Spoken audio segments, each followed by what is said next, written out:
So, PirateSoftware.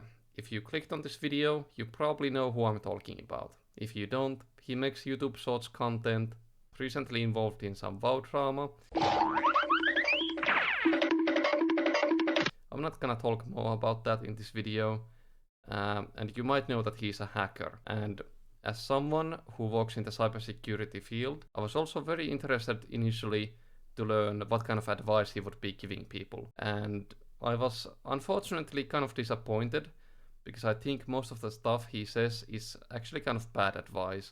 So for example, he gives very generic cybersecurity advice most of the time, which I don't think is super helpful to anyone, but that's fine, you can do that. I think worse than that, he a lot of the time does cyber fear mongering and doesn't properly explain things to people. And he also says a lot of stuff that is misleading or completely false. So I just figured I would make my own video reacting to two of his YouTube shorts that he has released before, and why I think a lot of the stuff that he says doesn't really make sense. You can arrive at your own conclusions by the end of the video, but let's start with the first clip, which will basically be him talking about Discord scams.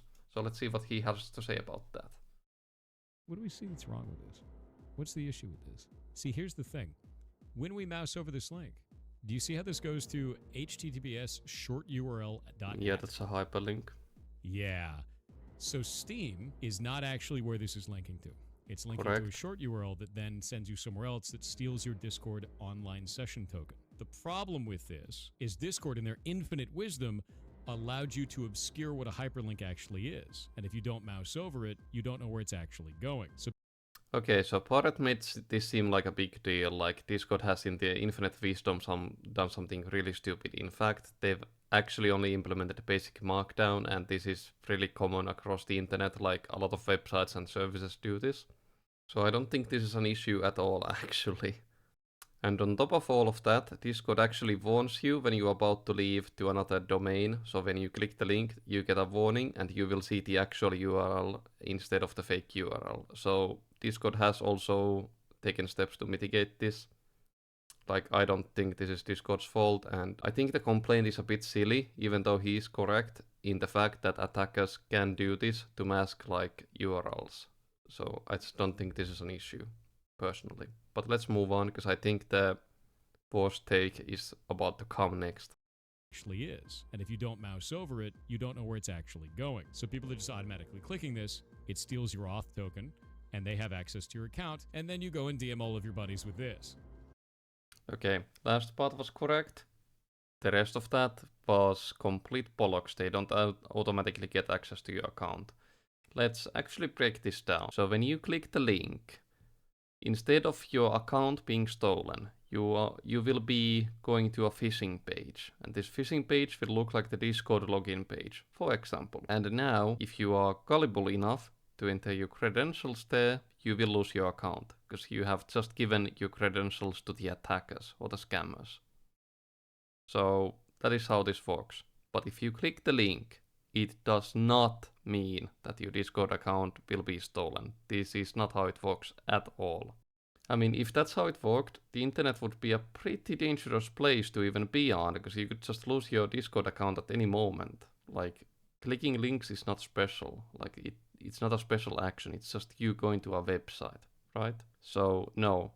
And the issue here specifically is that he made it sound like clicking the link just magically makes your Discord account get stolen, like they grab your Discord authentication token somehow when you click the link. As I said, this is not true. You will go to a phishing page and then you will have to enter your credentials, and if you do that, then you will lose your Discord account. And I understand that this might sound a little pedantic, like, oh, he's just skipped one step, but it's actually a very crucial step. And this does matter, like there is a very crucial difference between you losing your Discord account when you click links and when you just click a link and it goes to a phishing page and then you also need to do something there to get compromised. And there were a lot of comments under this short that he made where people were confused, like, wait, how can it be possible that I click a link and my Discord account gets stolen? Like, surely it can't work like this. And then some people were like calling him out, like, oh, this is not how it works actually, like, what are you talking about? But then a lot of people were like, how can Discord allow this? Like, that sounds very insecure. And they would be correct. That would be incredibly insecure. And so I've just collected a lot, bunch of comments that I found on that video and put them on the screen for you. So it's not just like a small misconception. This was actually pretty misleading in my opinion. But now let's move on to his next short. Okay, his next video, this one is about VPNs and public networks. Just watched your short saying VPN doesn't make you safer. Then what does? VPN is not a security product. I would agree with this, though with a caveat, it can enhance security. It is never going to be a security product. If you want... It is never going to be a security product. I do not think this is entirely true. VPNs are mostly a privacy product. I do agree with this. They do have an element of security in them, and the original donation asked him, you said VPNs don't make you safer, and then he basically reconfirms this. As I said, this is not true. VPNs do make you safer, although just by a little bit. It's not like a security product first and foremost.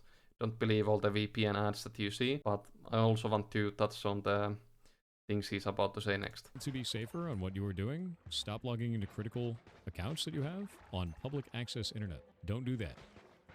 Ever. Ever at all. It is not a security product.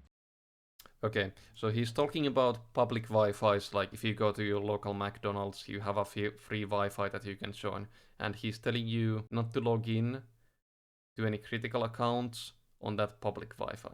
Now, do I agree with this? I would say that this is fine security advice, and what I mean by that is that if you follow that advice, you will be safe. But how he makes it sound is not exactly what I like. So first of all, public Wi-Fis nowadays are not as dangerous as he's making them out to be. He has another thought about this, and maybe we should watch that one as well, because I think that's where he goes a bit more in depth in regards to this idea. But for now, I will say that public Wi-Fi is a lot safer than you would think. Let's watch his another short where he talks more about public Wi-Fis, and I'll then give my full take on why it's not exactly correct and why it's a little fearmongery in my opinion. So in this video, he's gonna talk about why you shouldn't be using public Wi-Fi access, and this is where he explains a bit more of his reasoning, and I'll be responding after he's done. On it right now. This is a Wi-Fi pineapple. Very small. You can fit this pretty much anywhere on my body. It'll hook up to a nearby access point and then act like it is that access point and suppress that access point. So when you go to connect, and I don't know, you're in like a Starbucks, right? It'll look like Starbucks, it'll work like Starbucks, but all your traffic is going through this. And now I can see it. So what? Don't use public access points to access your bank account. Yeah. Okay, and then he goes into some other stuff. So this is, the first part is true. He has a Wi-Fi pineapple and it does what he says it does. The second part, where he says that he can now see your traffic because you're going through his Wi-Fi pineapple. Yes, true. Your traffic is going through the Wi-Fi pineapple and he can see the traffic. But so what? It does not matter in the year 2024, 2025 actually, that you can see someone's internet traffic, talking especially web HTTPS traffic, because this shit is encrypted. You cannot do anything with this traffic. Like, even if he was capturing all of this data, like, let's imagine PirateSoftware is capturing all of your internet data when you browse the internet. And go to websites, and you can do whatever. He's not going to see any confidential or private information or anything interesting. The most he's going to see is he's going to see what websites you visit. That is it.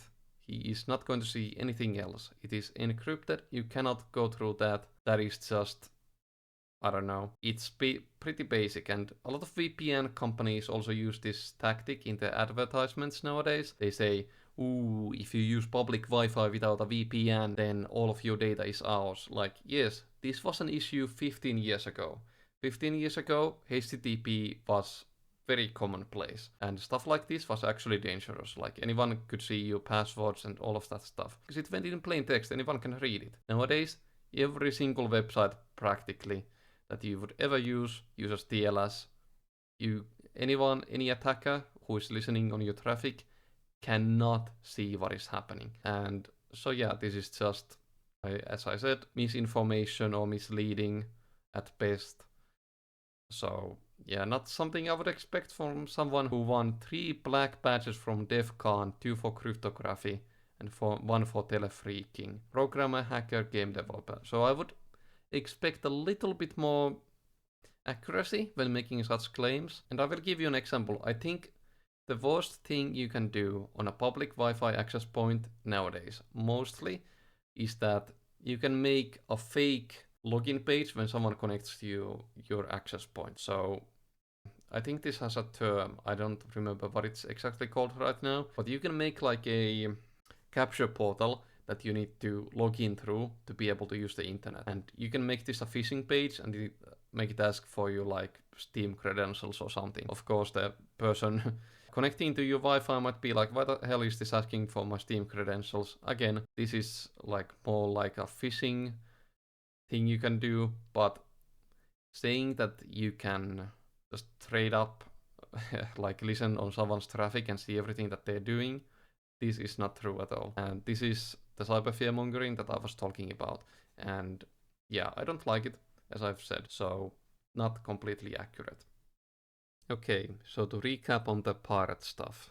He was blatantly wrong about 2 technical aspects. First, he was wrong about how Discord scams worked. So to be specific, he was wrong about the fact that if you click a link that a Discord scammer sends you, you just lose your account. That is not true, and that is blatantly false. And the second thing he was blatantly wrong about was how attackers can utilize public Wi-Fis. So unlike what he said, they cannot actually listen on your traffic nowadays, because there's TLS that basically encrypts all of your traffic, and all the traffic that the attackers are gonna see is going to be completely useless. And yeah, there are some attacks where attackers can try to like downgrade the connection to like a plain text connection so the encryption doesn't work anymore, but these are also pretty well mitigated nowadays. It's not really a risk. Other than that, my main issue with PirateSoftware and some of these shorts he's making is that he makes a lot of claims, and he's very confident while making those claims. And oftentimes he's either not completely correct or then he's actually completely false, as I showed in this video. But people are very willing to listen to him because he's a very good speaker, confident, and does have a charismatic voice. So it is easy to fall into the trap of thinking that this guy must know what he's talking about, and that's how he portrays himself as well, to be fair. In the end, this was just my practice YouTube video, the first commentary video I made. I made a lot of mistakes, I think, but I was just kinda experimenting with how I want to do this in the future, with the editing and commentary and all that stuff, so there'll probably be a lot of changes for the next video anyway, but this was a good first try. And Pirate, if you ever watch this video by any chance, just keep in mind this is kind of constructive criticism in my opinion. I doubt you'll ever respond or watch this, but if you do, please don't copyright strike this. I know you have a habit of doing that as well. Because if you copyright strike this video, I won't have any videos left on my YouTube channel. Okay, let's hope by the time that actually happens, I would actually have made something else as well, but yeah. In the future, I'll be making videos about some online scams that you might encounter and how to avoid them. And if you wanna see me yap more, please go to twitch.tv/Capuzone. I stream there kinda regularly, but I would appreciate if you followed me. And if you ever catch me live, please come and say hello. That's all. And if you enjoyed this video, please like, subscribe, comment, and especially comment if you have no idea what I'm talking about but still wanna argue against me, because I love arguing with people who have no idea what they are talking about online. And if you do know what you're talking about and you still disagree, please also comment that, but at least provide some reasoning behind what you're saying and maybe I'll take you seriously. Okay, see you all next video. Bye bye!